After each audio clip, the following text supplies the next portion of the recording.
trabalhar hoje. Ok, só um pouquinho. Gravando então, boa noite, eu sou Nid Bueno, professor de História Mundial do Diplomacia. O tema que nós vamos trabalhar hoje, em qualquer CACD de História Mundial, com implicações para a política internacional, é relevante. Neste ano, no entanto, dado o que vem ocorrendo desde 24 de fevereiro, com a entrada de tropas russas em território ucraniano, e agravado por um outro evento mais recente, o da visita da presidente da Câmara dos Deputados dos Estados Unidos da América, Nancy Pelosi, a Taiwan, e as retaliações da República Popular da China, resultante dessa visita indesejada para os chineses, faz com que este tema tenha uma relevância que extrapole os itens que geralmente ele merece nas provas de história mundial, podendo transformar o que ultimamente, na sexta década da minha vida, ultimamente é nas últimas 2 décadas, tá bom, gente? Tem sido merecedor de itens, possa ser, no próximo concurso de admissão à carreira de diplomata, merecer uma questão, 4 itens. E, extrapolando ainda isso, pode também ser atenção, se não na prova de mundial, para uma questão na prova de política internacional. Tanto é que o tema será visto nas 2 disciplinas, por mim, mas com 2 enfoques distintos. Hoje, um enfoque histórico, da história mundial, é assim que os historiadores fazem, e lá no IREL, Instituto de Relações Internacionais, nós temos historiadores trabalhando com política internacional e temos politólogos trabalhando com história. É o caso do José Flávio Sombra Saraiva. Então, é uma academia, uma alma mater bastante acostumada com as diferenças entre os 2 campos, a diferença de abordagem, de approach. Enquanto na história nós analisamos para o CACD os eventos, já na política internacional, nós abordamos principalmente o poder. Na história e nos eventos, vemos a relação e a evolução dos eventos e a correlação entre eles. Esta é a prova de história mundial do CACD. Evolução dos eventos e correlação entre eles. Já na política internacional, o mesmo tema pode ser visto de outra forma, já com a ênfase no poder. As instituições, a estrutura, conjuntura e alternâncias de poder. Os impactos que as estratégias e métodos dos atores e das instituições têm sobre a conjuntura e, às vezes, a estrutura do sistema internacional. Enquanto o tempo é a principal variável na história, na política internacional, o tempo é coadjuvante. O ator principal é a estrutura de poder do sistema internacional, em que algumas estruturas demoram mais serem modificadas e, portanto, sofrem modificações conjunturais, modificando os atores, mas não modificando as instituições, a distribuição de poder relativo. Então, que é o tema indiretamente, ou diretamente extraído, não indiretamente, diretamente extraído da crise dos mísseis de 1962. E aí já vai uma pergunta para iniciantes, intermediários e avançados. Quantos dias durou a crise dos mísseis? Em qual deles se deu a solução? A crise, vamos ver isso, né? Que dia, mês, ano, qual foi o dia da semana? Levi, nops, são mais, mas valeu por tentar. Qual o dia da semana foi o mais catastrófico, né? Desses tantos dias? Só que quando nós falamos do crise dos mísseis, certo, Kleber? É isso mesmo, você está correto. A crise dos mísseis, ela traz um tema, que é o tema da guerra e da ameaça nuclear. Da guerra e da ameaça nuclear. Ou da guerra e da ameaça nuclear. Da guerra e da ameaça nucleares, né? Pensando em inglês, em português. Na guerra e na ameaça nucleares. Na guerra nuclear e nas ameaças nucleares. Numa estrutura de poder típica da Guerra Fria.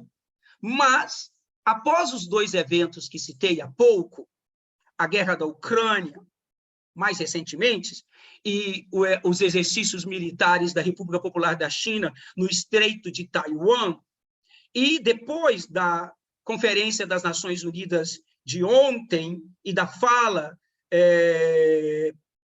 de Vladimir Putin sobre não ser um blefe, a situação, a possibilidade, uma ameaça, em resposta a uma eventual ameaça. O Putin sempre coloca isso, né? Se o Ocidente, se a OTAN, o tema passa a cada vez mais a aderir e entrar na agenda do pós-Guerra Fria. Aquilo que liberais otimistas do início do pós-Guerra Fria, 1992, poderiam ver como uma nova ordem mundial na qual a ameaça nuclear não seria um dos tops temas da agenda, parece ser uma desilusão. A ameaça nuclear, o perigo nuclear, the day after, né? O dia seguinte, parece que volta a ser uma ameaça. No imediato pós-Guerra Fria, a ameaça de extinção, de holocausto humano nuclear, foi substituída por um medo coletivo da extinção humana por razões ambientais. Então, parecia que, e o filme, né, respondendo àquele primeiro, The Day After, né, The Day After Tomorrow, não sei se vocês viram esse segundo, não, em português, The Day After surgiu como dia seguinte, e The Day After Tomorrow surgiu como o dia depois de amanhã, ou depois de amanhã apenas, não me lembro, mas enquanto no Day After, o dia seguinte, a ameaça da Guerra Fria é nuclear, no The Day After Tomorrow, o dia depois de amanhã, a ameaça de holocausto é vista como ambiental, pelo degelo das calotas polares. E por detrás disso, a mudança climática, de climate change. Então, essa ideia que o day after could be replaced by the day after tomorrow, this starts being a little bit fragile. Parece que não é tão forte assim, né? Parece que nós convivemos com duas ameaças. A ameaça do dia seguinte, atômica, retoma e encontra, sem resolver, insoluta, a ameaça ambiental, que convive com um espectro, hoje menos assustador, de um holocausto de saúde pública, um holocausto sanitário, que, a despeito dos denialistas, dos negacionistas, o mundo o mundo conseguiu reduzir os impactos catastróficos com preço muito alto em vidas humanas, mas conseguimos reduzir esses custos. Então, o tema subjacente, subliminar à crise dos mísseis é o tema da guerra e da ameaça nucleares. Eu coloquei como subtítulo de Hiroshima, a Guerra da Ucrânia, como uma história, o contexto no qual nós vamos colocar a crise dos mísseis. Para aqueles que marcam no edital o que já foi visto e o que não foi visto, nós estamos dentro da ementa. A ementa tem revoluções do século XX. E nas revoluções do século XX, a ementa tem a russa, tem a chinesa, tem a mexicana e, em seguida, a cubana. A cubana é o microcontexto dentro do qual se dá um dos principais episódios, ou o principal episódio de medo de uma guerra nuclear, de uma ameaça nuclear. Centenas de pessoas praticaram suicídios, né? Achando que, de fato, naquele dia, no dia tal, no dia seguinte, o mundo simplesmente... Casais, muitas pessoas abandonaram relacionamentos sólidos e procuraram amores da primeira infância, na escola primária, para declarar o amor, filhos reconciliaram com pais e vice-versa, pessoas suicidaram. Foi uma tensão não comparada, eu não era vivo ainda, quando isso aconteceu, faltavam ainda 5 anos para o meu nascimento, mas o ofício de historiador e o acesso à literatura e alguns arquivos nos mostram uma tensão que eu acho que nós não tivemos, acho não, a literatura é coerente em afirmar que não tivemos um outro momento de tensão igual. Então é isso, vamos lá, é uma aula de história, portanto, alguns elementos de política internacional estarão no campo, mas o olhar aqui é um olhar de historiador. Item 1, o primeiro uso efetivo de armas de destruição em massa nucleares se deu tendo como ator os Estados Unidos da América. Antes que apressadamente usemos o nosso anti-americanismo próprio da América Latina, e justificado até, para criticar os Estados Unidos por isso, não que isso não deva ser feito, mas antes de fazê-lo, temos que ter em consideração que a coisa poderia ter sido pior. O ator a ser o primeiro a usá-lo poderia ter sido o eixo. O eixo. A literatura é muito clara também em um certo consenso de que mesmo a guerra já estava vencida na Alemanha, e a pergunta que fica é, será que os americanos, se Hitler não houvesse rendido-se, suicidado-se, não rendido-se, suicidado, e a Alemanha rendido-se no dia 8 de maio, o dia da vitória de 1945, e tivesse progredido mais 3 meses o combate, o conflito, até 6 de agosto de 1945, quando a bomba explode em Hiroshima, a bomba de Hiroshima seria uma bomba sobre uma cidade alemã, europeia? Ou será que elementos raciais pesaram na tomada de decisão? Não podemos ser ingênuos ao ponto de imediato criticar historicamente esse dado histórico do que o primeiro uso de uma arma de destruição em massa numa guerra se dá pelos Estados Unidos da América, porque o projeto não teria se desenvolvido na América se alemães, que eram cientistas alemães bastante conscientes da não neutralidade científica, não tivessem de lá escapado. E isso se desenvolveria na Alemanha. There is no doubt about it. No doubt about it. Então, poderia ter sido nas mãos do Terceiro Reich, ou nas mãos dos japoneses.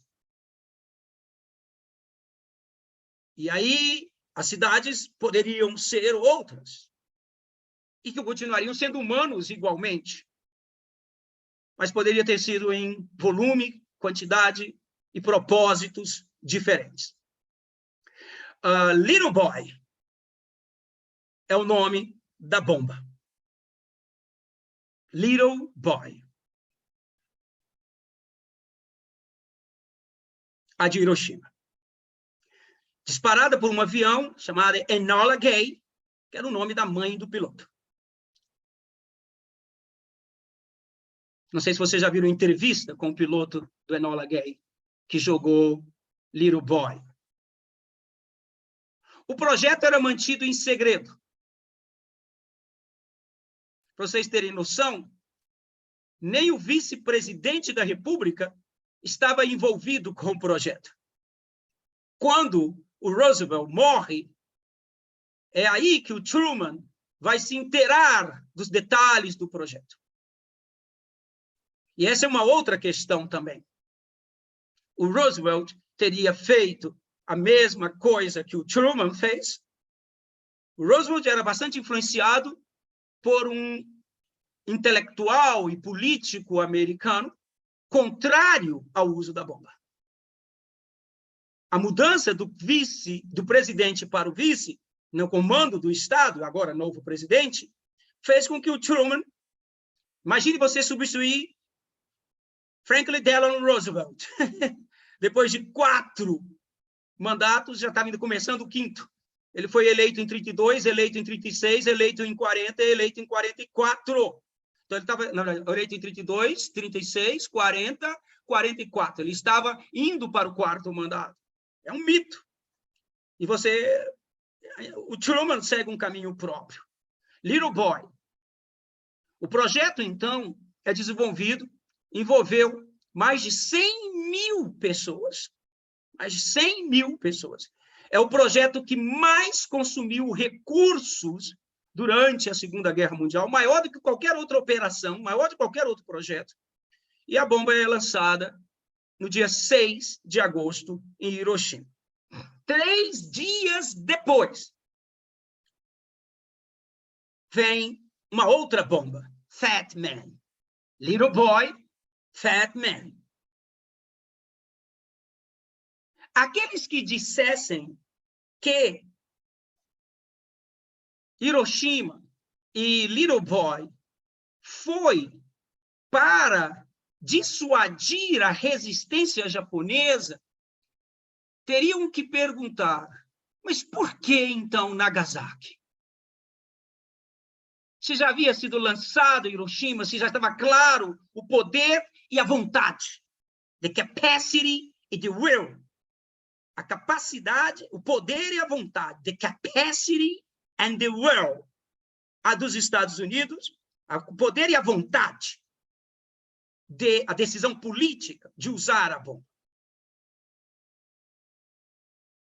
A história fará especulações bastante baseadas em fatos sobre a mudança da postura do chefe de Estado da União Soviética, o Stalin, que evitava uma guerra em 2 frontes, com o Japão num fronte e com a Alemanha no outro, o que dificultaria as suas operações militares já bastante custosas contra a Alemanha nazista e a Itália fascista, e manter um relacionamento de não conflito com os japoneses. E os japoneses contavam com essa posição do Stalin, mas após Hiroshima, Stalin rapidamente ordena que milhares de homens, atravessando a Manchúria, chegassem ao Japão, num ataque militar.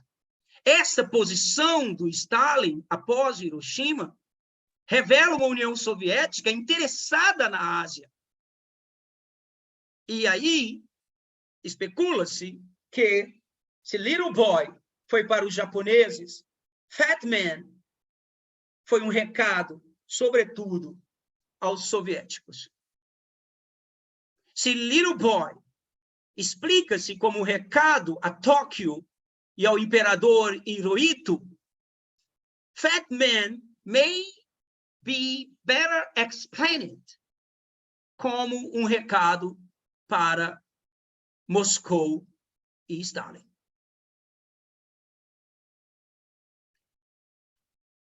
No entanto, terminada a guerra, não terminar-se-ia, não sei se pode usar mesóclise nesse tempo verbal, mas parece-me que eu escreveria assim, não terminar-se-ia a corrida por essa nova capacidade de destruir, por essa mass destruction Weapon, para os que vão para a segunda fase. Mass Destruction Weapon, armas de destruição em massa. Mass Destruction Weapon, MDW. O ADM em português. Você tem a União Soviética, em 49, dominando a tecnologia. O Reino Unido, em 52, ganhando de presente tecnologia dos Estados Unidos para isso, desafiando a teoria de Morgenthau sobre por que cooperam os Estados. Né? Por que cooperam os Estados? É um exemplo utilizado pelos críticos do realismo morgenthauiano, a nuclearização do Reino Unido em 1952. A França, em 1960, ainda em 1960, pode continuar, por favor, Dileta Liz? Ainda em 1960, a China, e ainda em 1960, Israel. Israel nunca reconheceu publicamente que domina a tecnologia e nunca negou. Tacitamente, there is no doubt that the Jewish people and the Jewish government mastered the technology and got the capacity. E nem assinou o TNP. E nem assinou o TNP. Uma nação jovem, uma nação com 12 anos, em 1960, e domina as armas atômicas. Em 60, portanto, 15 anos depois do primeiro uso delas em Hiroshima. A Índia vai fazer o mesmo em 1974. A África do Sul produziu várias bombas nucleares na década de 80. Mas, na década de 90, iniciado já com Frederic de Klerk, o último presidente branco da África do Sul, mas firmemente continuado pelo seu sucessor e um ator político que, depois de 27 anos na cadeia, e honrou sua biografia na presidência do Mandiba, Nelson Mandela. Né? Na década de 90, então, Mandela começa a governar em 1994, sucedendo Frederic de Klerk, que passa a ser o seu primeiro vice-presidente. A África do Sul destrói as bombas que possuía.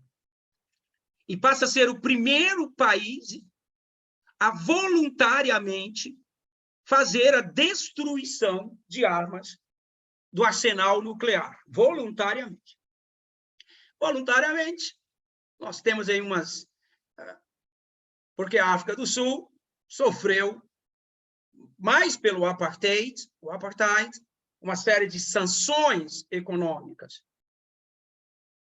Mas, voluntariamente, a África do Sul destrói e destrói a capacidade de produzir novas, se comprometendo a não fazê-lo, e não há nenhum registro do que haja feito.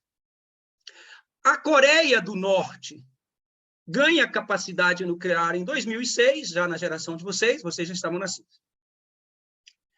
A grande questão da Coreia do Norte está mais hoje ligado à distância que os seus mísseis que carreguem ogivas nucleares podem chegar.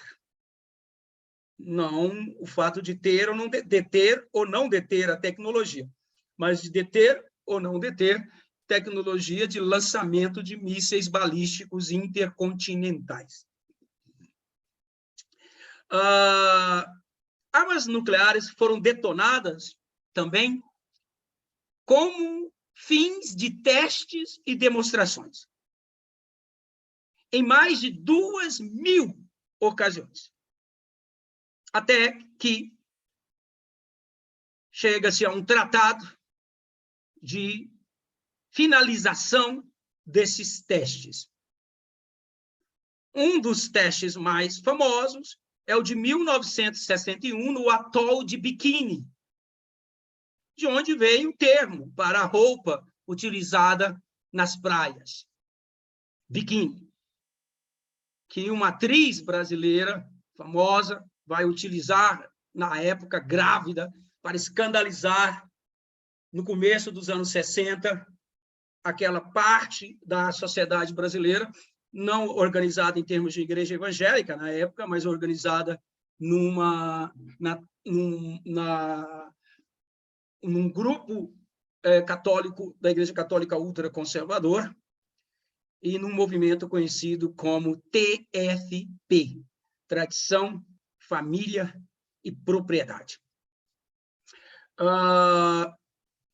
Porém, nós sabemos que o perigo das armas nucleares e da tecnologia nuclear não se limita ao uso intencional dessas armas, seja para testes, seja para demonstrações, ou seja para a guerra, ainda que para pôr fim às guerras ou iniciar outras.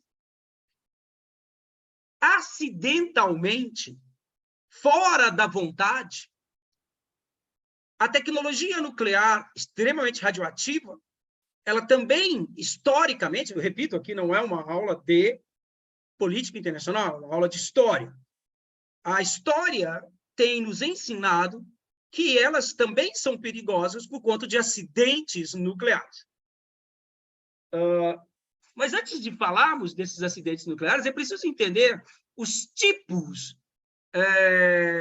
de armas nucleares que nós temos. Curiosamente, você tem dois tipos: aquelas que derivam da fissão nuclear e as que derivam da fusão nuclear. Na fissão nuclear,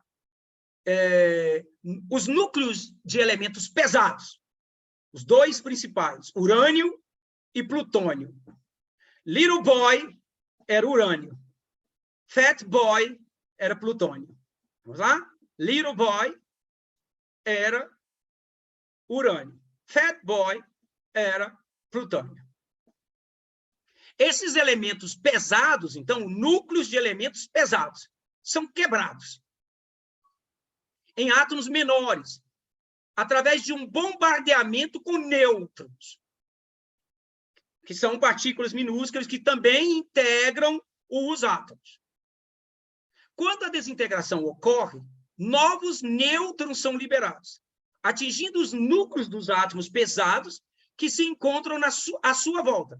Então, olha bem. É uma destruição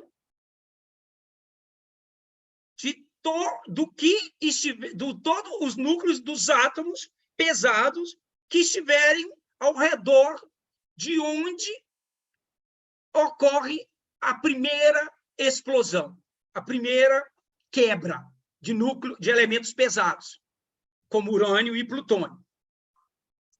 Isso vai levar a uma reação em cadeia, que só vai ter fim quando todos os elementos pesados ao redor já tiverem sido quebrados em átomos menores.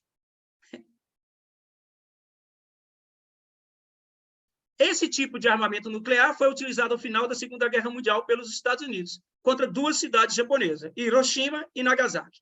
Na primeira foi utilizado o urânio, como eu já falei para vocês, e na segunda o plutônio.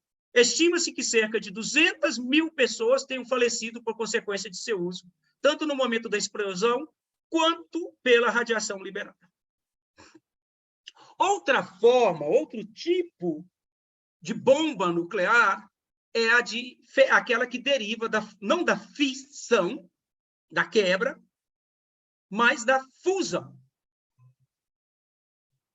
Né? O contrário. Na fusão nuclear, como o nome diz, ocorre quase o oposto que na fissão. Os núcleos, ao invés de serem quebrados em elementos menores, juntam-se. Curioso, né, a física. Temos 2 doutorandos em física na turma. Rafael está com a gente hoje? Fico até com medo de dar aula aqui, né, com 2 doutorandos, CACDistas doutorandos em física. Juntam-se formando átomos mais pesados. No entanto, do mesmo modo como na fissão, o processo de fusão libera uma enorme quantidade de energia. Os elementos mais comuns para a realização de uma fusão nuclear são o hidrogênio e o hélio. Por isso, armamentos nucleares que se utilizam da fusão também são conhecidos como H-bomb, bombas H, ou bombas de hidrogênio. A bomba mais poderosa já testada, esse é um elemento histórico, é importante que vocês tenham erudição, quem sabe possa até ser usado numa redação, se isso virar tema de redação, que é uma possibilidade também. Né? É uma possibilidade. A bomba mais poderosa já testada era desse tipo, a bomba Tsar, feita pela União Soviética no fatídico ano de 1961, e cuja força era equivalente a aproximadamente 3,8 mil bombas de Hiroshima.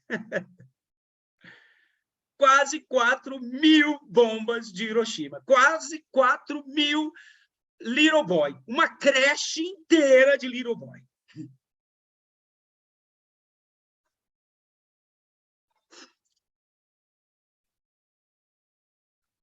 Mas, como eu dizia, toda essa capacidade de destruição, tanto de fissão quanto de fusão, elas podem afetar a humanidade, e a história é a testemunha maior disso, como elementos fatídicos, né? Como fatos, eventos, como eu disse para vocês, que é onde nós concentramos aqui na história. Esse tema será visto em política internacional, repito, talvez por mim mesmo, embora creio que nós temos outros professores, mas com maior conhecimento específico sobre segurança.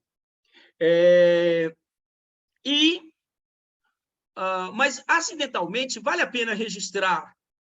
Talvez, eu não sei o que é pior, se é quando os danos advêm da vontade ou da irresponsabilidade dos atores nuclearmente armados ou detentores de tecnologia nuclear em usinas, signatários ou não do TNP.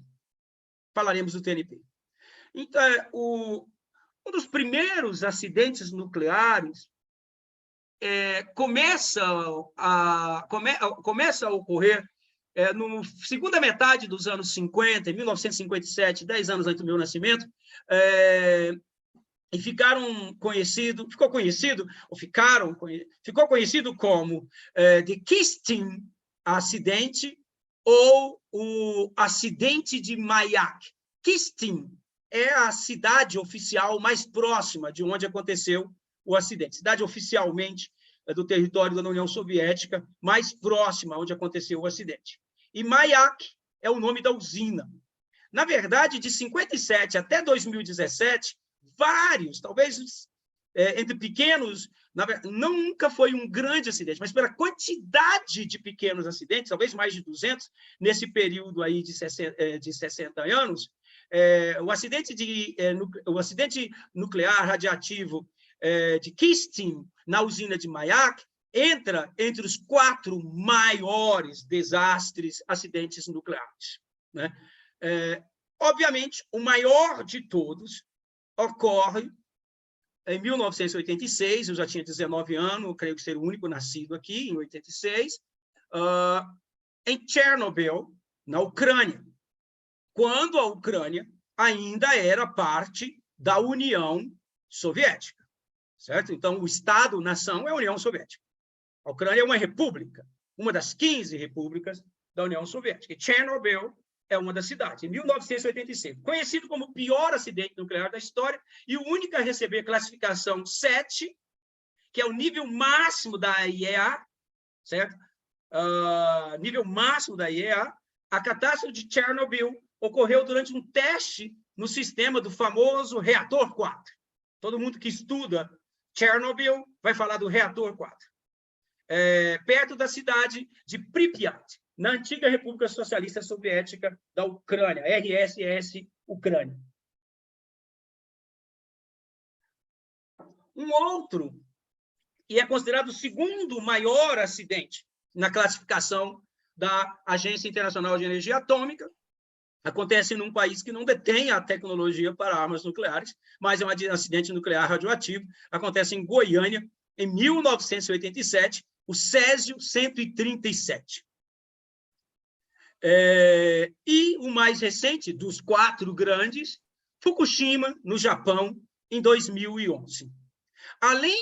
No entanto, além de Kistin, na usina de Mayak, na União Soviética, de Chernobyl, na Ucrânia, quando parte da União Soviética, e de Goiânia e Fukushima, você tem outros acidentes. No Reino Unido, no mesmo ano de 1957, quando Kistin, na usina de Mayak, na União Soviética, você tem no Reino Unido, em Windscale, um acidente também por muita irresponsabilidade, a tentativa de entrar na corrida nuclear. A década de 50 é uma década que as grandes potências tentam entrar. Você tem ainda, em 1961, um episódio submarino, o submarino K-19, dos soviéticos. As consequências não foram mais drásticas, porque os quase 200 marinheiros que estavam sacrificaram suas vidas para não sair de dentro do navio e impedir que a catástrofe fosse maior ainda, ao custo de suas vidas. Quase 200 marinheiros do submarino soviético K-19. Você tem nos Estados Unidos, Yucca Flat, em 1970, em Nevada. Nevada é um dos lugares de testes, né? Tem até turismo para as questões nucleares. Você tem ainda na Tchecoslováquia, quando a Tchecoslováquia era parte em 1977, parte da cortina de ferro do leste europeu, em que, em Buinice, uma usina soviética, né, em Buinice, passa por um acidente. Você tem, de novo, nos Estados Unidos, Three Mile Island, em 1979, e no Japão, na virada do século, em Tokaimura, em 1999. E assim, então, além daqueles 4 grandes, né, Kistin, Chernobyl, Goiânia e Fukushima, você tem esses outros acidentes no Reino Unido, Windscale, o submarino soviético, o K-19, nos Estados Unidos, Yucca Flat, em 1970, na Tchecoslováquia, sob domínio soviético, Buinice, em 1977, de novo nos Estados Unidos, em 79, com Three Mile Islands, e um outro no Japão, antes do Fukushima, o Tokaimura, em 1999. Agora, durante a Guerra Fria, qual foi a hora mais escura, mais tensa, de medo, de uma guerra nuclear e que gerasse o holocausto nuclear? Os cientistas, colegas do Ricardo Milanês e do Rafael Carbá, não têm, os físicos, um consenso único sobre o tema. Logo, não tem consenso. Alguns acreditam que toda a população do planeta morreria. Outros defendem que quase 1 bilhão de pessoas que vivem em zonas rurais poderiam sobreviver. Mas o primeiro grupo já contra-ataca que esses sobreviventes, devido ao desmantelamento da estrutura material e política da sobrevivência humana, esse 1 bilhão sobrevivente também seria aniquilado por conflitos e escassez derivadas da destruição dos outros bilhões de sapiens que habitam essa esfera que circula ao redor de uma estrela de quinta grandeza. O momento mais tenso, ele ocorre de 14 a 27 de outubro de 1962. Por que eu não coloquei 28, que é o dia que a coisa é resolvida? Porque a coisa é resolvida logo no começo do dia. Aí você tem os 13 dias que abalaram o mundo. De 14 de outubro de 1962 a 27 de outubro de 1962. Keep this date on mind, ok? Guarde isso. 14 a 27. Os chamados 13 dias que abalaram o mundo, que viraram um filme com o mesmo nome, né? Mas para entender Primeiro, vamos ver os detalhes. O que acontece? No dia 14 de outubro, os Estados Unidos anunciam, a Casa Branca, Franklin JFK, John Fitzgerald Kennedy, anuncia que aviões U-2 haviam fotografado na ilha de São Cristóvão, em Cuba, bases de lançamento de mísseis e mísseis nucleares. E os americanos já tinham notado, desde 59, um aumento, particularmente depois de 61, de navios soviéticos no Caribe. As provas demoram a chegar para o presidente, porque as burocracias, elas disputavam, essas coisas, esse tipo de burocracia, a informação e o privilégio da informação. A CIA, o FBI, a CIA, o FBI e o Pentágono, basicamente, né, negociavam aí as... Desculpa, o netinho veio aqui, deixa eu fechar.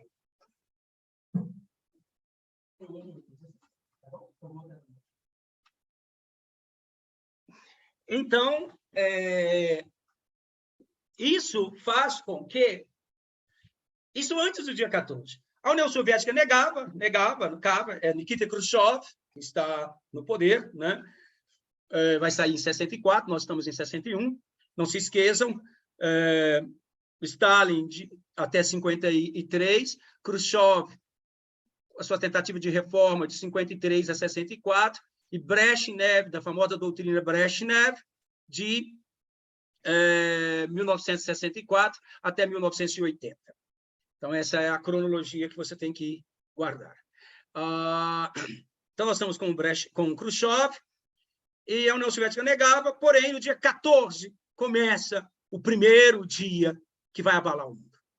Kennedy, apesar de ações americanas, no governo Kennedy, que havia começado em 61, nós estamos em 62, que eram extremamente similares à dos soviéticos, só que, em vez de ser no Caribe, era na Turquia e na Itália, onde os americanos haviam colocado os mísseis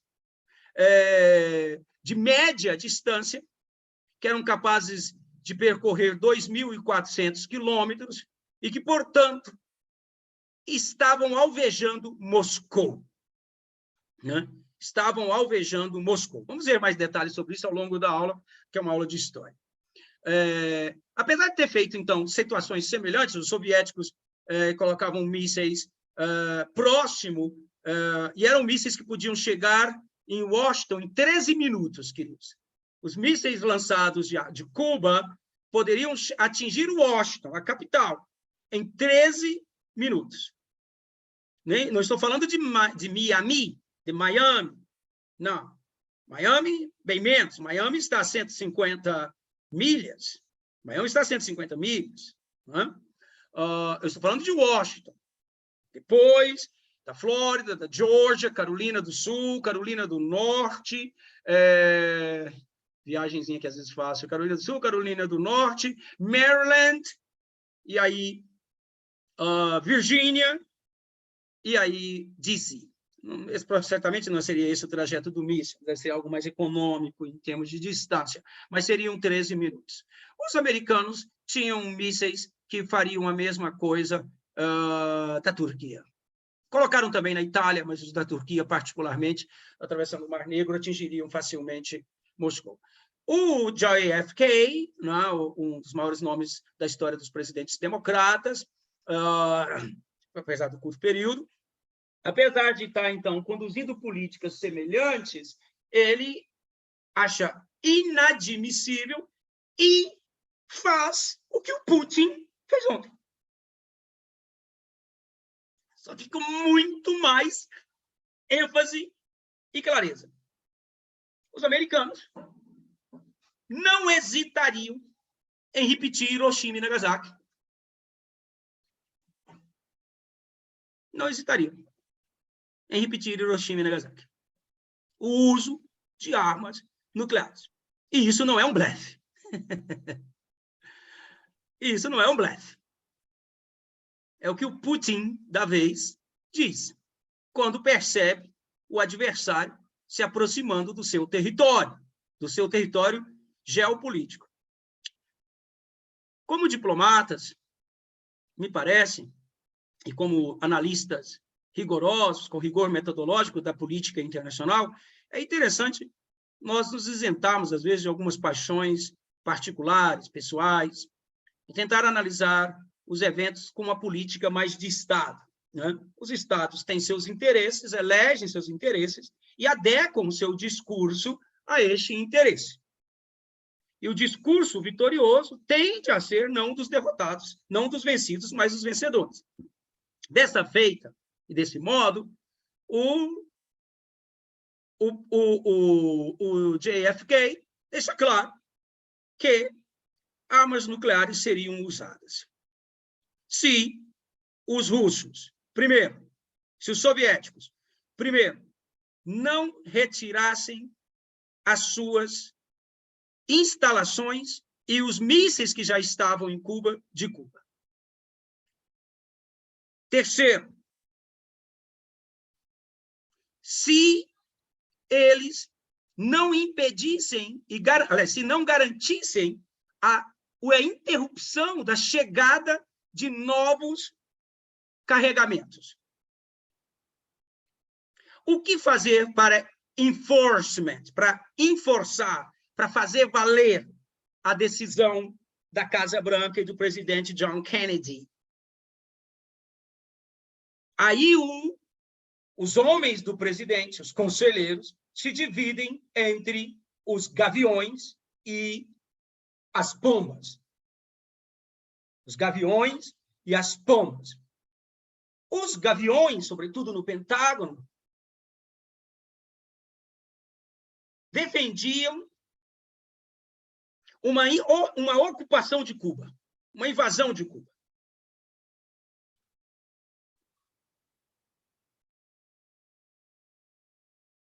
E ainda preparar-se para bombardeio a bases soviéticas, já que haviam mísseis na Turquia e na Itália, lá instalados. E deixar de antemão, de antena ligada e pré-avisado, o sistema de mísseis antibalísticos.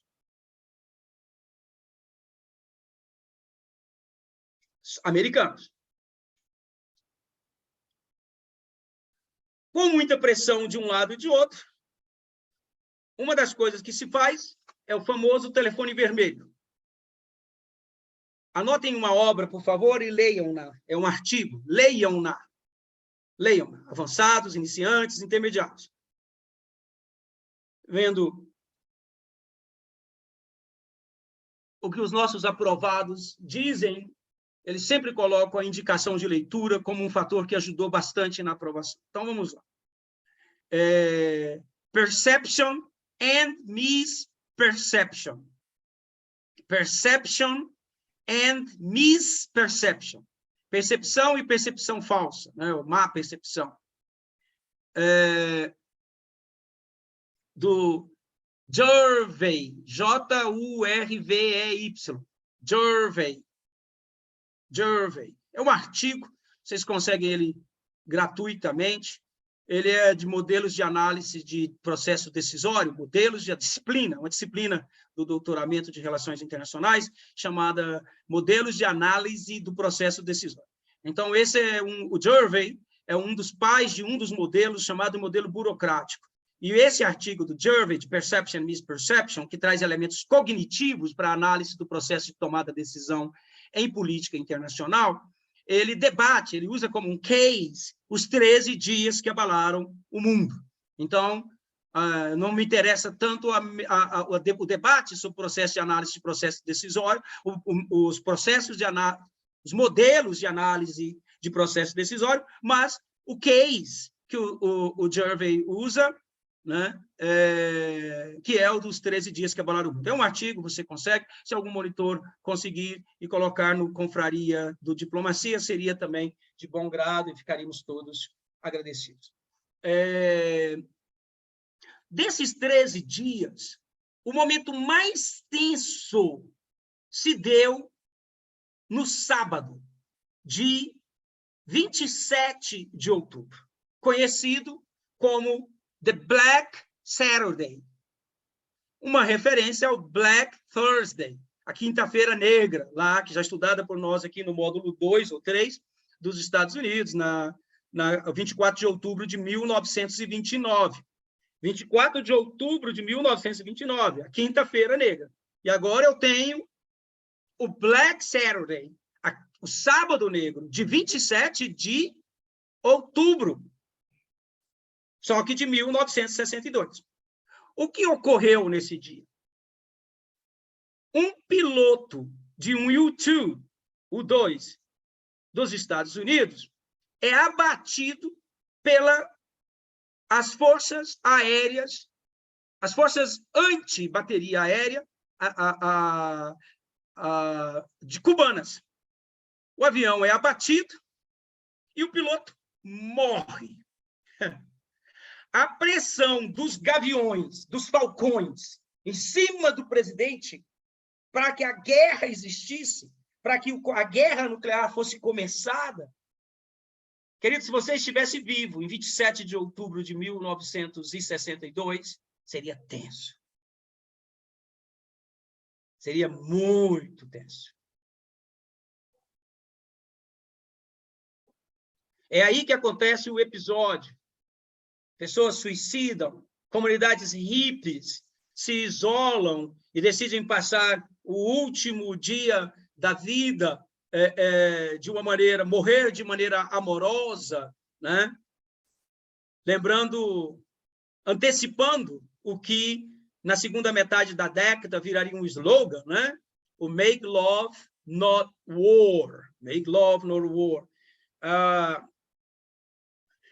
Delegados e chefes de casas presidiárias de detenção liberam os presos, já que o mundo ia acabar mesmo. Pessoas suicidam-se coletivamente, a centenas. The Black Saturday was a very tough day. Very tough day.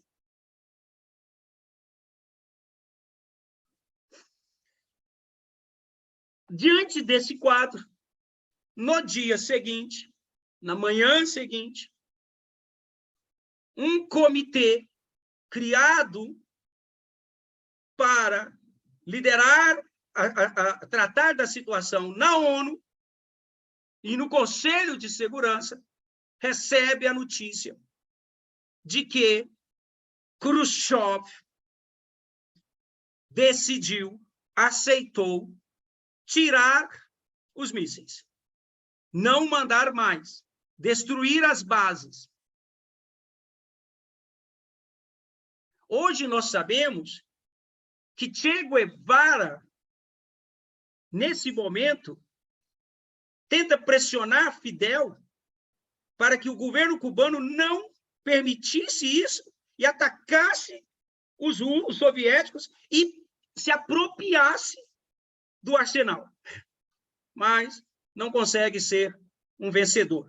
Isso é um assunto, quando você for diplomata, quiser escrever uma obra, escreva, pega a metodologia do Gervais e use para entender o processo de tomada de decisão dos cubanos, já que quase toda a literatura se concentrou em Washington. Take a look at Havana, né? Se você for escrever isso em Washington, eu aceitaria você como orientando, né? Caso você esteja passando pela embaixada, pelo consulado brasileiro da cidade das Cerejeiras. E aí, no dia 28, resolve-se o problema. É claro que o Khrushchev tem uma condição. Qual é a condição? Pública. Os americanos retirariam os mísseis da Turquia e se comprometiam a não invadir ou apoiar a invasão militar, uma intervenção militar contra o regime socialista cubano. O que está por detrás dos 13 dias que abalaram o mundo? Do 14, o 27, The Black Saturday. O contexto da Guerra Fria, mas por detrás disso o contexto da Revolução Cubana. O contexto da Revolução Cubana, grosso modo, Cuba tem, historicamente, uma aderência muito forte a regimes militares, a regimes autoritários, quer a direita, quer a esquerda. Democracias são diferentes. Ditadura é ditadura em qualquer canto. Parafraseando os Titãs. Cuba sai, em 1º de janeiro de 1959, de uma ditadura imperialista, representada por Fulgêncio Batista, para o início de uma ditadura socialista, representada pelos barbudos de la Sierra Maestra. Que é Sierra Maestra? É uma serra, Serra Mestra. E o que tem lá em Sierra Maestra? Desde 1956, desde 1956, ali se instalaram um conjunto de guerrilheiros, liderados particularmente por 4 homens. Anotem os nomes.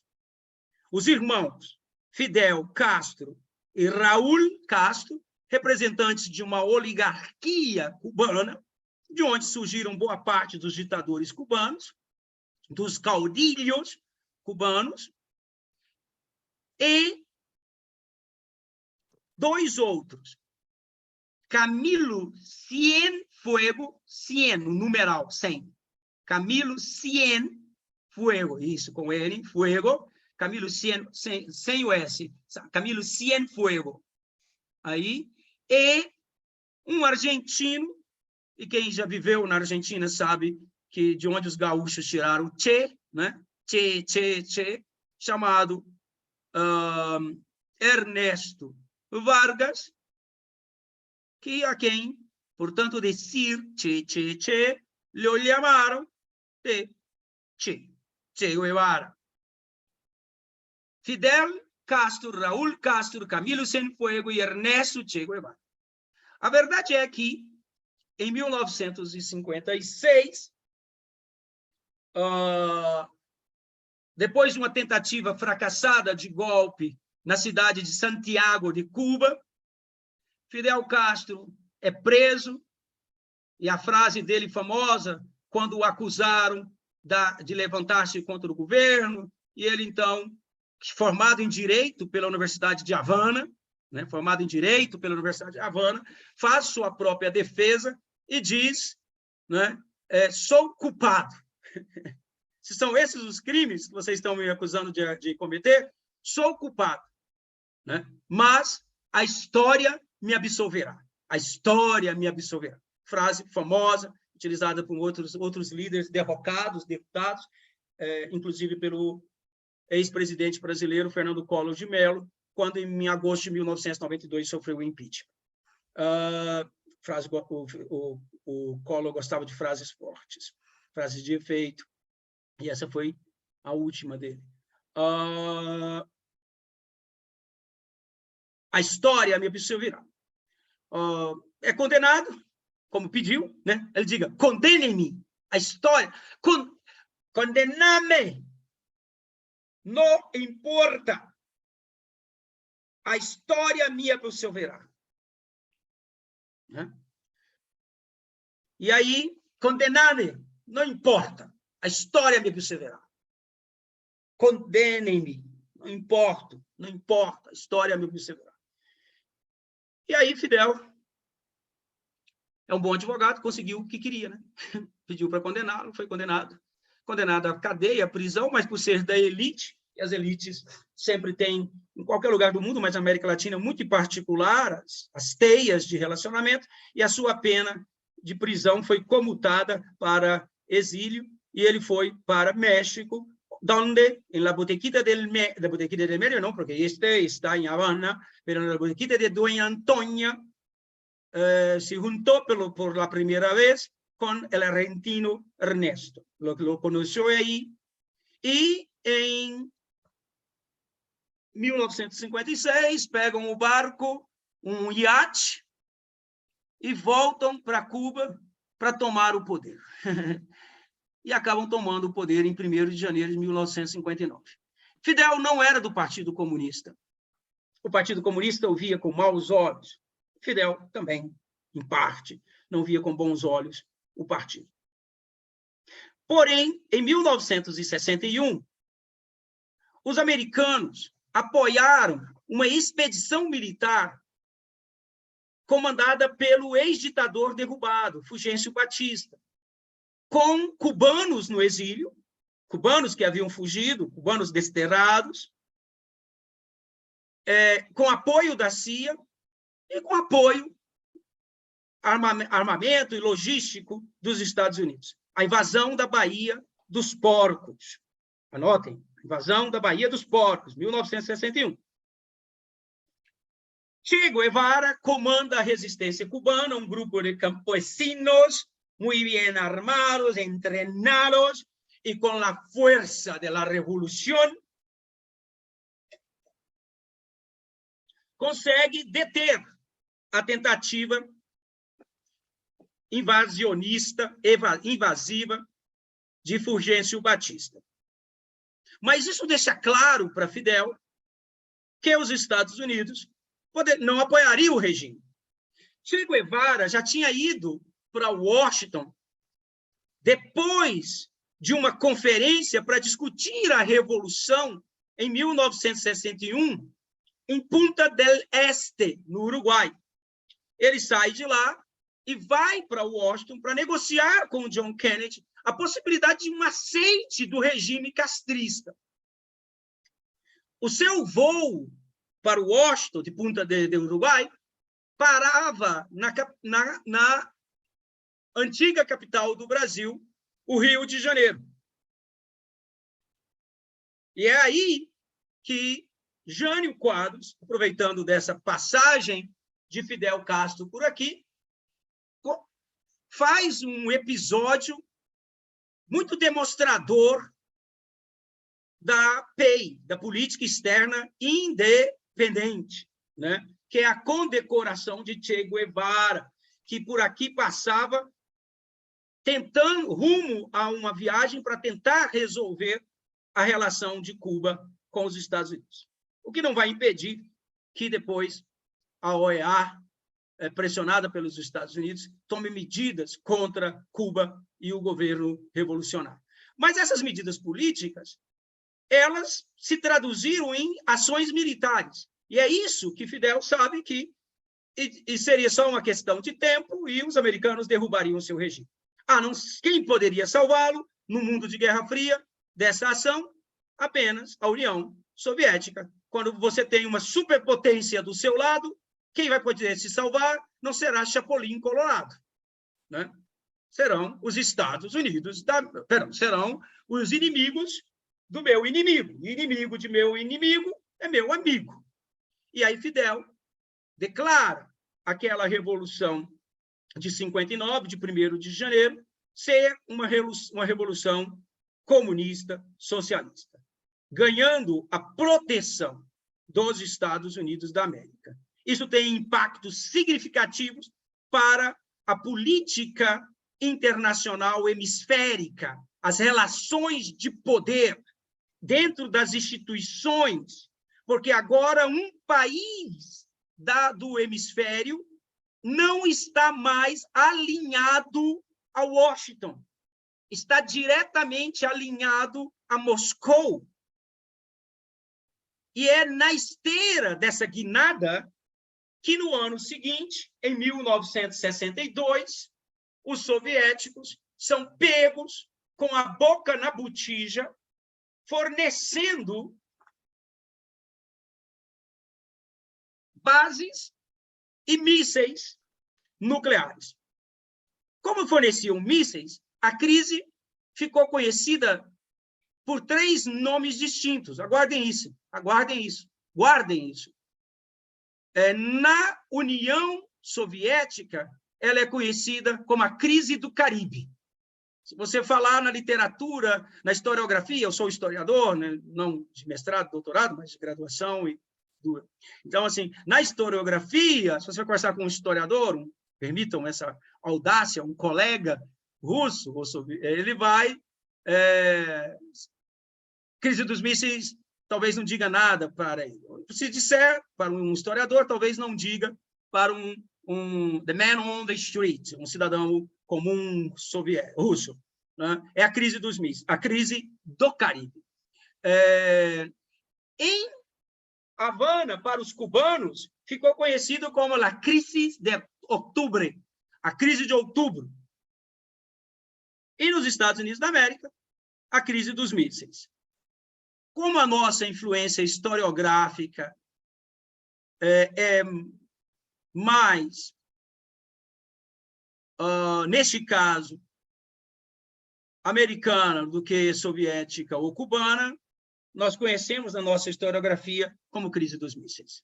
Ok? Crise dos mísseis para os Estados Unidos, aqui no Brasil também, como chamamos, crise do Caribe para os soviéticos e crise de outubro para nossos hermanos de Havana e lo más de Cuba. Tanta atenção, obviamente, deve ter levado,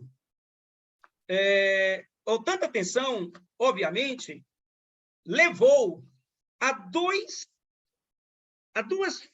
tendências majoritárias de enfrentamento histórico da ameaça e da guerra nucleares. 2 tendências de enfrentamento, majoritárias de enfrentamento. Queridos, você, não em história mundial, porque você não tem uma prova de história mundial discursiva, mas como subsídio, raw material, para matéria-prima para a prova os seus argumentos de poder, de política internacional, na terceira fase, é preciso ter capacidade de construir essas questões. Então, há 2 tendências majoritárias de enfrentamento da ameaça e da guerra nucleares, e a ameaça do holocausto humano.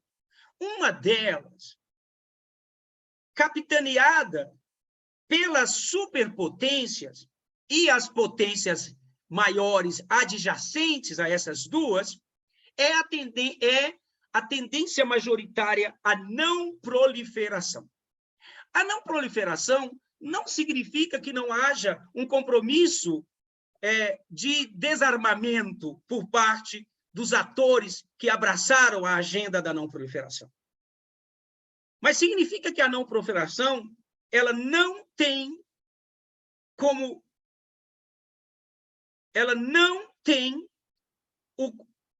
igualdade no compromisso entre os signatários. Os atores, os signatários, não estão em pé de igualdade no debate, na proposta vencedora colocada pela União Soviética e pelos Estados Unidos. E aí, como meu professor de História, do mestrado e no doutorado, o Flávio Sombra Saraiva, gostava de dizer, e diz isso, escreve, na apostila que virou de graduação, que virou livro para o CACD, a Política Internacional Contemporânea, né? Relações Internacionais Contemporâneas, nossa disciplina de Agarrick, História das Relações Internacionais Contemporâneas, o Saraiva dizia, é um momento que os americanos e os Estados Unidos e a União Soviética, além de rivais, são parceiros. Em que eles são parceiros? Na não proliferação. O que consiste essa não... Qual é o maior documento, maior instituição histórica? É o TNP, o Tratado de Não Proliferação. Embora o tratado seja muito conhecido e falado, existem alguns elementos históricos que é preciso que você saia da curva média do CACDista Eu me refiro, por exemplo, à letra A do que está aqui, no item 6.1. Né? O TNP é de 68, as negociações vão de 65 a 68, né? Está aqui, ó, as negociações iniciais para o Tratado de Não Proliferação Nuclear se prolongaram de 65 a 68, em Genebra, no chamado Comitê de Desarmamento das 18 Nações. Eu quero que a história te contribua com isso. Se você for conversar com qualquer CACDista, ele vai saber do TNP. Mas o que eu quero que você saiba, né, adicionalmente, é o Comitê de Desarmamento das 18 Nações. É o comitê que vai pensar de 65 a 68, em Genebra. Os Estados Unidos e a União Soviética, na qualidade de co-presidentes do Comitê de Desarmamento das 18 Nações, apresentaram aos demais membros uma proposta final de texto. Na verdade, isso aqui é historiografia, que é uma proposta de texto, que vai ser a final. Não estava decidido, quando se discutia isso, que seria a final. Aliás, a grande crítica do Brasil é esta proposta ter sido a última, ter sido a final. A diplomacia brasileira trabalhou para que não fosse. Essa proposta foi aprovada pela Assembleia Geral das Nações Unidas em 12 de junho de 68, vigorando a partir de 5 de março de 1970. Então, a vigência é de 70. Mas a data da historiografia e da história dos CACDs é sempre 1968. Em 11 de maio de 1995, na cidade de Nova York, os 178 Estados-partes do TNP aprovaram a prorrogação do tratado por prazo indeterminado. Pode tirar esse conta aí, nem sei. Né? Então, em 1995, o Brasil ainda não é signatário do TNP. Ok? O tratado, então, ele vai ter a sua validade estendida por tempo indeterminado, quase 30 anos depois, né? De 68 para 95. Os 178 Estados-partes do TNP aprovaram a prorrogação do tratado. Ok. E o Brasil, o TNP? Mencionei isso antes e também quis trazer essa informação para vocês, eu acho que é importante. No Comitê de Desarmamento das 18 Nações, o Brasil participou ativamente da negociação como membro. Então, o Brasil era um membro dessas 18 nações. Essa é uma informação relevante para a PI. Né? Procurando aqui, queridos, Luiz e os demais alunos avançados, Pietra, fornecer para vocês alguns elementos que possam também ser insumo para uma prova de terceira fase, uma ajuda aqui, já que sou professor das duas disciplinas. No Comitê de Desarmamento das 18 Nações, o Brasil participou ativamente da negociação como membro. Em 1968, quando os Estados Unidos e a União Soviética apresentaram a proposta final de texto para o tratado, o governo brasileiro avaliou que não poderia apoiar o documento americano-soviético. Queridos, qual é a PEB que nós temos em 68? É a correção de rumos do Castelo Branco? É a diplomacia da prosperidade do Costa e Silva? É a diplomacia do interesse nacional do Médici? É a diplomacia a mais famosa, né, do pragmatismo responsável do Geisel? Qual é? Isso vocês, trazendo um pouquinho para a PI, certo? Aquela parte da história da PEB que cai em PI, vocês têm que conseguir fazer essa relação. É o Costa e Silva, né? 68. Costa e Silva vai de 67 a 69. Então, interessante isso aí, para a PEB. Vai lá no seu caderno de PEB e traz esses elementos, faz essa junção, os alunos avançados, sobretudo. Mas boa parte dos iniciantes já estudaram isso comigo. Quem começou no módulo 2, ou 2 para frente, já pegou PEB, né? O módulo 2 entra em PEB. Agora, por quê que o Brasil... Qual é o argumento do Brasil? Já que nós estamos em disciplina de história, qual é a disciplina importante para lembrar disso? O argumento do Brasil é que o Brasil entendia que o tratado era discriminatório, já falei para vocês, por apresentar direitos e obrigações diferentes para categorias de países. Tinha a categoria dos signatários, que tinha um compromisso dos detentores e dos não detentores. Os detentores de armas nucleares tinham um conjunto de compromissos. e os não detentores tinham outros, e não eram iguais. E aí o Brasil, então, fere, se fosse depois de 88, feriria até a nossa Constituição, né? Que tem lá no seu artigo 4º, aquele que o seu professor de Direito já mandou você decorar, os 10 princípios que regem as relações internacionais da República Federativa do Brasil. Eu te pergunto qual é o primeiro, qual é o quinto, qual é o 10º. E antes você passa o seu medo, eu tiro a pergunta do ar, mas você tem que ir para DIR estudar isso, tá bom? E então, não considerava a igualdade entre os estados. O argumento da diplomacia brasileira é interessante.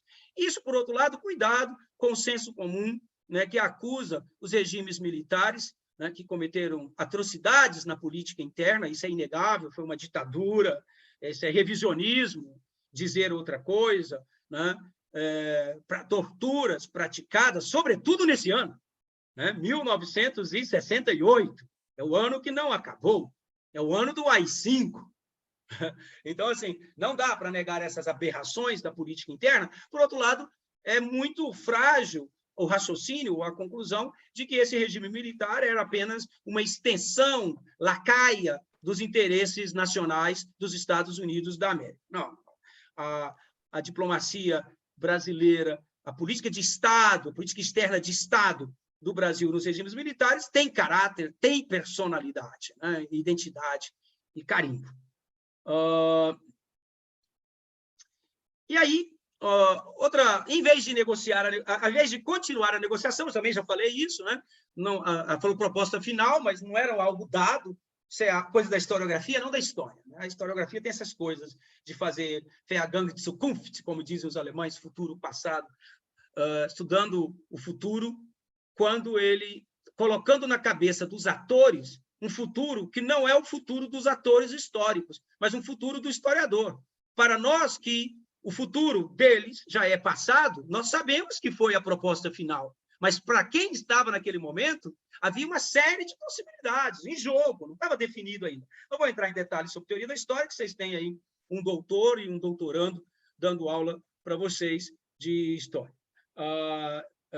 Mas o fato é que em 68, o jogo não estava determinado, né? Eu tenho até um artigo com Lustosa sobre isso, essa tendência da historiografia, vocês podem encontrar se quiserem ler. O fato é que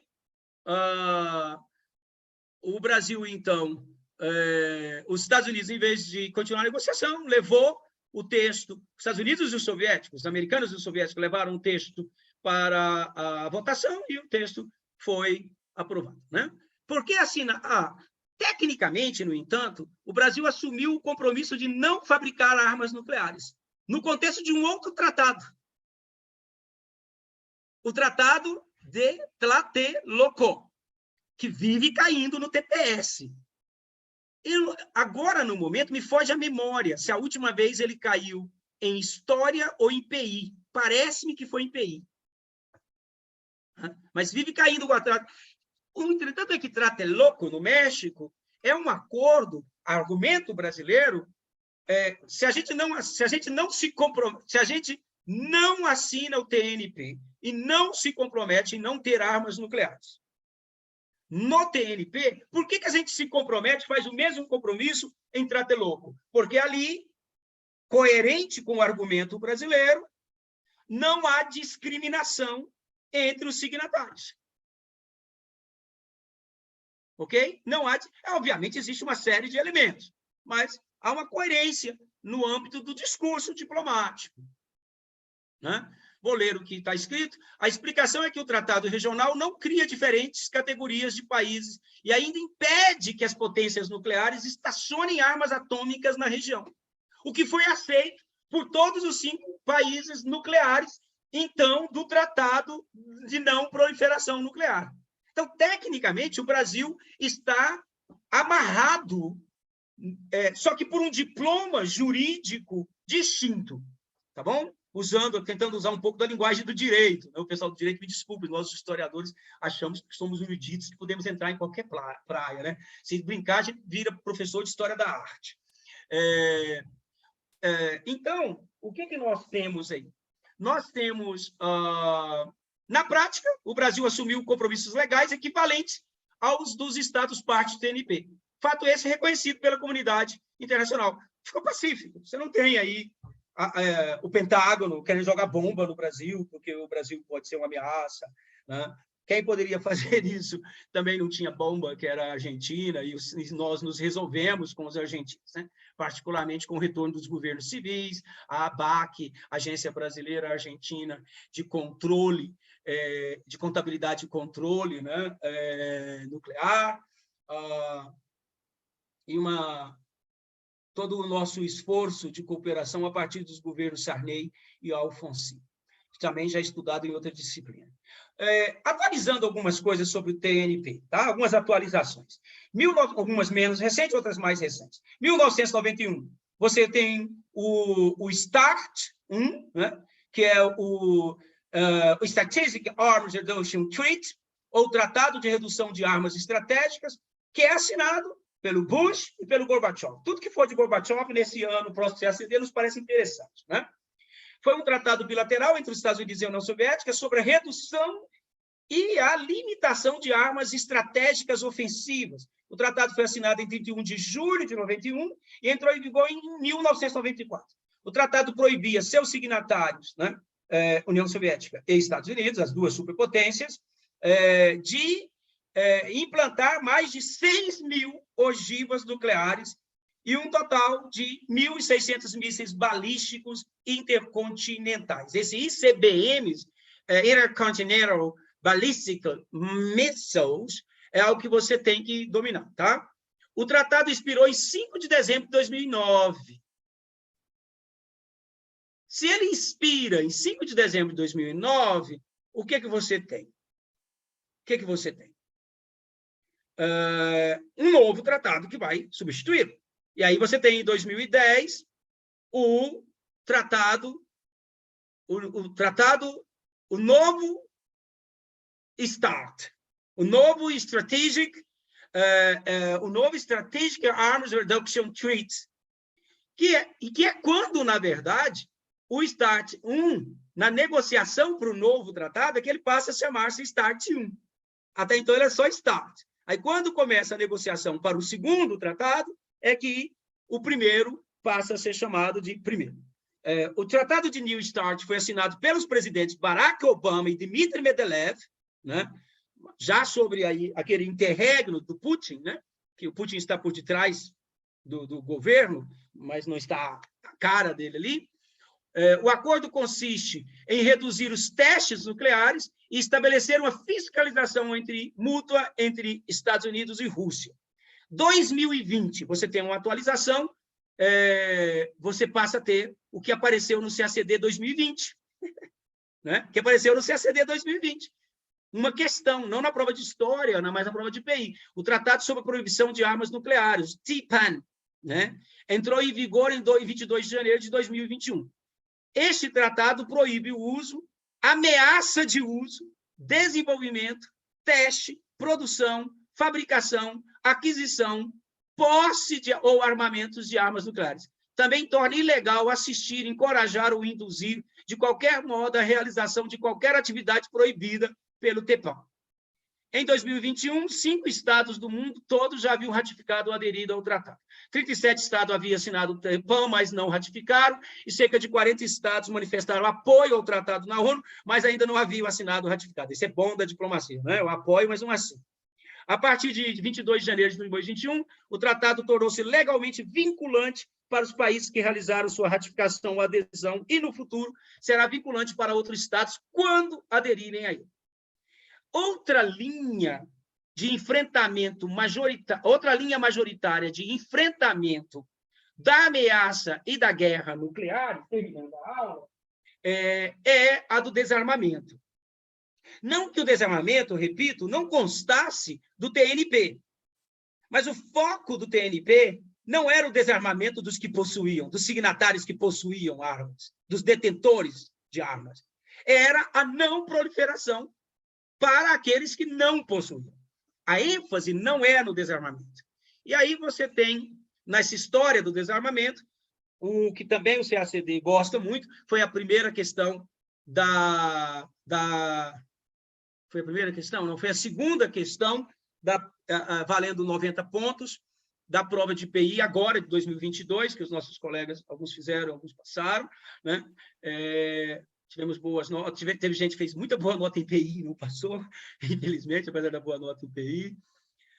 Mas vamos lá. Você tem o SALT, né? O SALT 1, na qual você tem que dominar duas siglas, ICBM and ABM, ok? Tem que dominar. During the late 1960s, the United States learned that the Soviet Union had embarked upon a massive intercontinental ballistic missile, ICBM, built up designed to reach parity with the United States. Então, a União Soviética, em 1960, começa a trabalhar com mísseis intercontinentais, mísseis balísticos intercontinentais, em inglês ICBM, Intercontinental Ballistic Missile, para ficar na mesma altura. Qual que é o problema desses mísseis intercontinentais? Né? Qual que é o problema? Que eu posso atingir de longa distância, às vezes do meu próprio território, cidades objetivas, específicas de um inimigo que esteja num outro continente. É uma tecnologia dos anos 60. Né? Qual é a reação que isso tem? Uma outra sigla que você tem que dominar, ABM. Essa aí, a ABM, acho que a maioria já conhece. In January 1967, President Lyndon Johnson announced that the Soviet Union had begun to construct a limited anti-ballistic missile, ABM, anti-ballistic missile, mísseis antibalísticos, defense system, um sistema de defesa de mísseis antibalísticos, né? Ao redor de Moscou. O desenvolvimento de um ABM, de um sistema ABM, poderia ser could allow on site, poderia permitir que um dos lados lançasse um primeiro míssil e um primeiro ataque, e depois, já que ele tem um sistema antibalístico, um sistema de defesa, ele pudesse prevenir, impedir a retaliação do outro lado, derrubando, shutting down os mísseis inimigos que fossem atacar. Queridos, qual que é o grande medo? Se eu atacar, ele vai me atacar. Mas se eu atacar primeiro? Se eu atacar primeiro, eu, sem que ele saiba, eu derrubo a cidade dele, o alvo, atinge o meu alvo. E quando ele me atacar em retaliação de bases de outros lugares do mundo, aí eu sei que ele vai atacar, porque se eu atacar, é certo que eles vão me atacar. Aí, então, eu fico só parcialmente com os ônus. Eu fico parcialmente só no terceiro. Eu fico com mais ônus do que bônus. O problema é que se os dois lados podem fazer isso, aumenta a possibilidade que um aperte o primeiro botão. A questão passa não mais a ser apertar ou não apertar o botão.